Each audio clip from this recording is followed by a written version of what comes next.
Again, hello. Tonight we are meeting with a sort of new formula. We are drawing some sentences from the book of Maurice Nicoll, which is called Psychological Commentaries on the Teachings of Gurdjieff and Ouspenskyi. And we are using 3 sentences tonight. One is drawn from the general meaning of the work on oneself. Another one is from an area that we could call working with the way things are. And the third one is about developing our being. They will be the seeds that we plant. We will start to water this seed and try to make it grow into something more solid. Since we are going to talk about a higher state of consciousness, we would like to start with a little practical activity, what we sometimes call a practice. And that will be to savor a state of higher consciousness. Hopefully then we will be able to maintain that during the following conversation. To all the friends that will see this as a recording, you are of course welcome to join us in the practice, even though it's not in real time, but later on you will get this idea that time and space are not so real, so don't worry about that. We will actually be able to ideally be together. So what we do now is we just relax, and if that feels good, we close our eyes or maybe lower our look and keep the eyes almost closed and direct our attention inside our body. Feel how the body is. Feel the pressure of the chair, for example, or the floor under our feet. Look for areas of tension.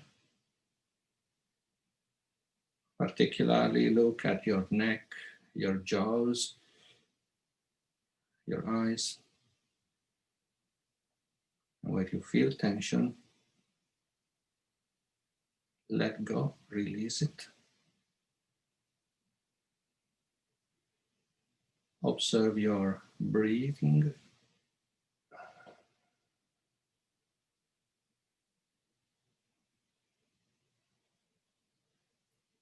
And of course, don't lose sight of your observer.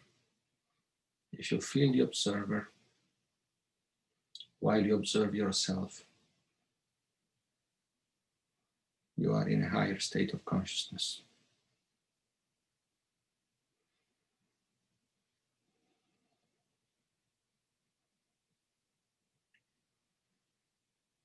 Cast your inner glance towards your mind now. Observe your thoughts.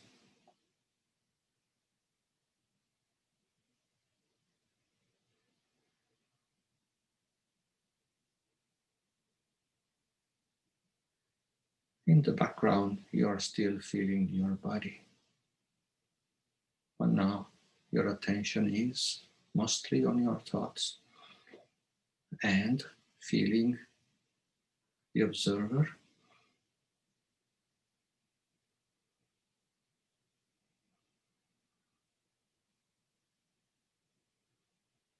Now gently move your inner gaze towards your chest, the center of your chest, solar plexus, also known as.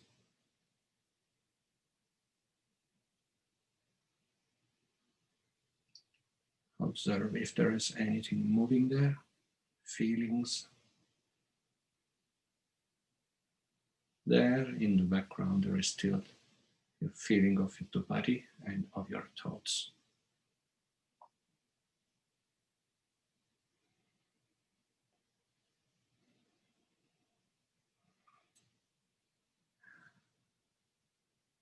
And of course, you are well aware of the observer casting its light towards your inner universe.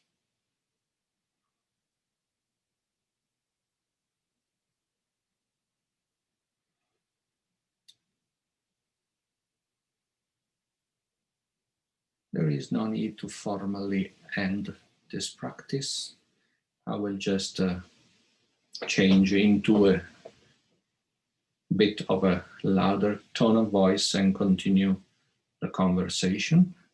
You are welcome to continue to stay in this state of presence as long as it feels good, as long as you can.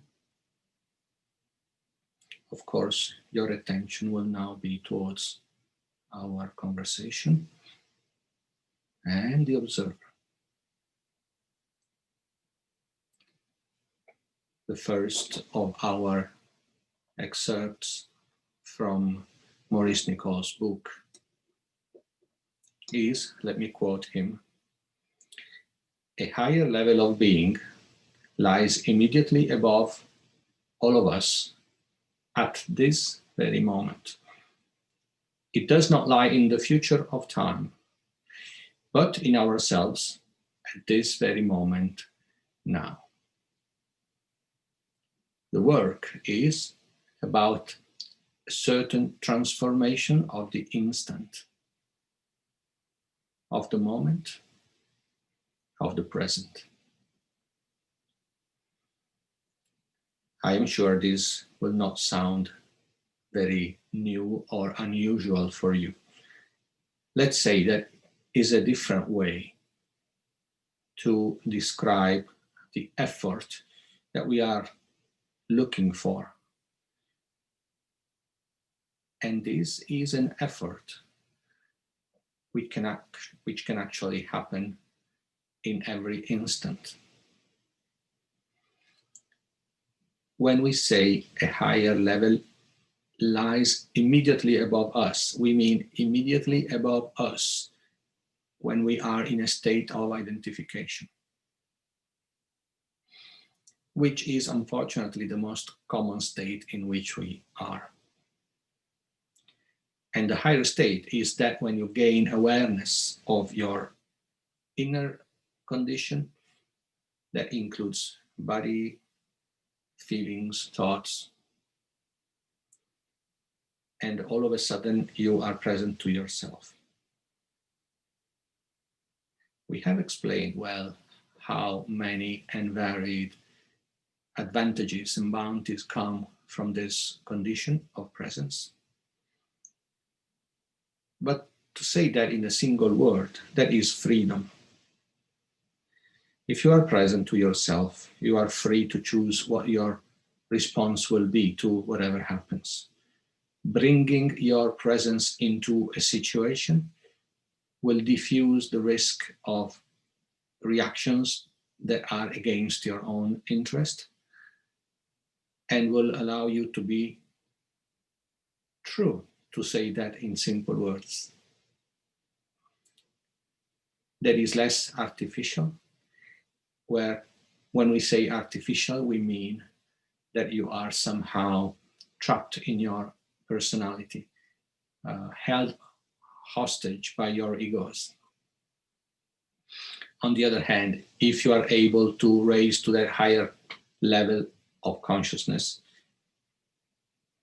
you will enjoy the freedom of your essence, which is, let's say, the interface between your worldly body and your divine part.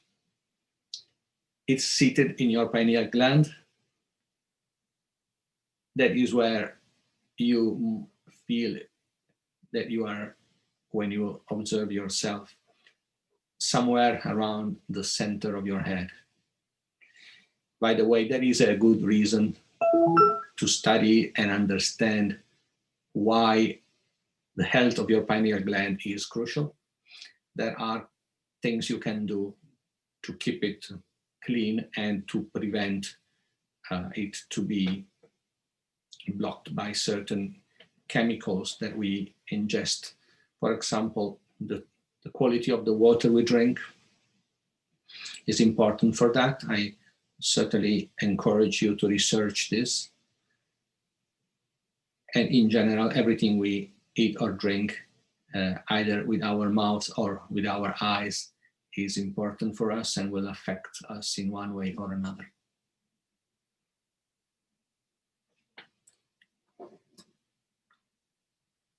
Let me move on to the second sentence we got from Maurice Nicoll. And again, let me quote him.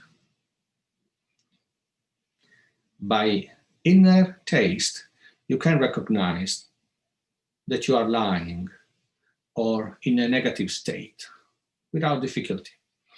Although you are justifying yourself and protesting you are not. Here the whole thing turns upon whether you possess inner sincerity or not. If not, then best give up the work.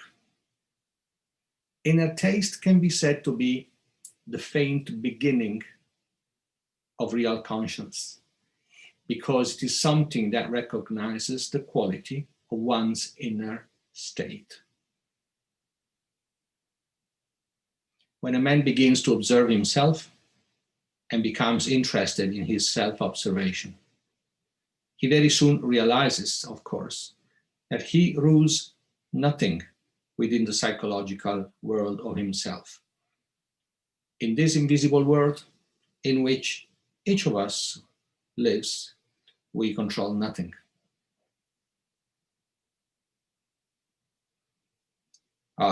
May sound quite worrying. And if we're honest, we should be worried about this. If somebody told me that I have no control over my car when I am on the highway, I would worry.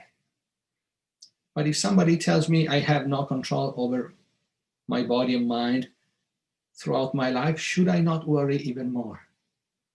Well, give it a thought.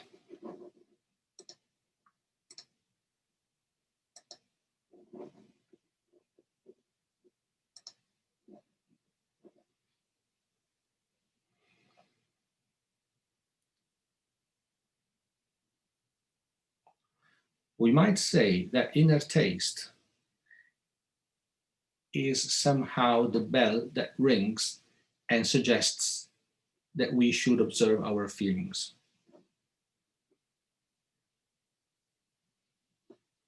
In other words, there are moments when we feel like we should observe ourselves. And then we may do that, or maybe we forget and get identified again in what we were absorbed in before. But before you make a decision to say, "Ooh, maybe I should remember myself and I should observe what's happening, say, in my feelings," who's called me? Who told me to do that? We might call this that inner taste. So it's a sort of sixth sense that will pull me and say, "Ooh, have a look, there's something to notice." I believe we all have it. And it's sometimes represented in movies and literature as a very small creature, maybe buzzing near our ears and suggesting something that may represent, say, consciousness or other parts that want to help us, but whose voice is so soft and faint that it's easy to dismiss them. So let's consider this as an extra ally, somebody on our side that will point us in the direction of going inwards. And once you know this exists and you have it, although maybe it's not used very much or it has a very subtle voice, you may start to value it more and get a better awareness of it when it wants to call you.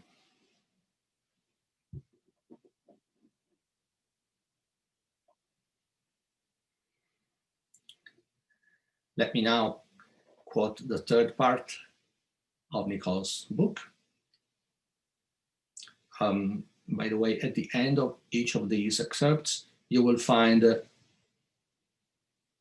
volume number and page number.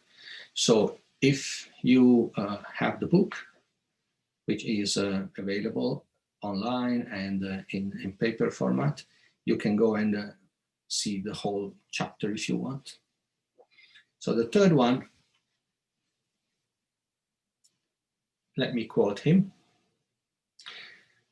Now, real I, as I said, comes down from above, but only when there is something to come down to. Have you yet begun to separate from yourself, from your machine? How, if not, can you expect any taste of real will, of master? Why? There is no room for him. You may see this sort of metaphor in the Zen tale of the Zen master receiving a guest and having this Western person, very knowledgeable, very expert in his field, sitting down, and the Zen master starts pouring tea in the cup. And when the cup is full, it keeps pouring until the guest cannot hold himself anymore and says, "Why do you keep pouring tea in that cup?" And then the master says, "Well, as you can see, when the cup is full, there's no way to put any new content in it." Of course, that means if you don't start getting rid of the excess, there will be no way for new things to come. But Nicoll's sentence is a bit deeper than that. He's not just talking about getting rid of concepts. That is about getting rid of mechanical associations inside the machine that is our mechanical psychology. So without a work on ourselves, which of course begins with the accustomed practices that we suggest. So a detachment from the mechanical feelings and thoughts, self-observation, non-expression of negative feelings, external consideration. Without a thorough and prolonged practice of these, let's say, pillars of the work, the condition in which we are will be highly unsuitable and also repulsive for any higher force to come upon us, for a master to come to us. This poor master would be confronted by a pupil who is unable to do anything. If he gave us a task, he could be sure that we will not be able to carry that task out. If the master gave us a reproach, he could be sure that we will be offended and will run away, and so on. So everybody starting work on themselves would like to have the highest of the masters coming to him and instructing him. The problem is, until you are ready, there is no reason why a master or a higher influence should touch you, because you will not be able to absorb anything good. But our pride, our vanity will probably suggest that we want nobody less than Jesus Christ to teach us.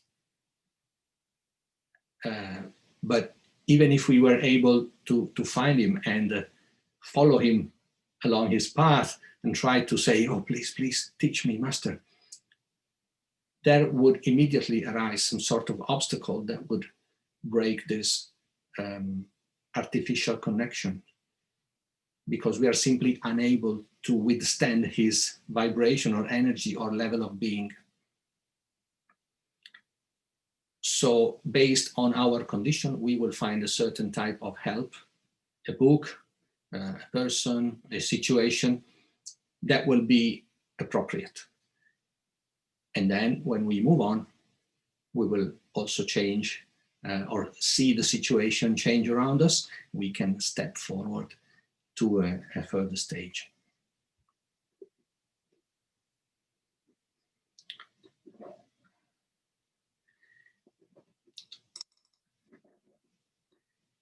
Something that I'd like to add at this point is regarding the inner taste that we mentioned, and how we may find ourselves confronted by a difficult question.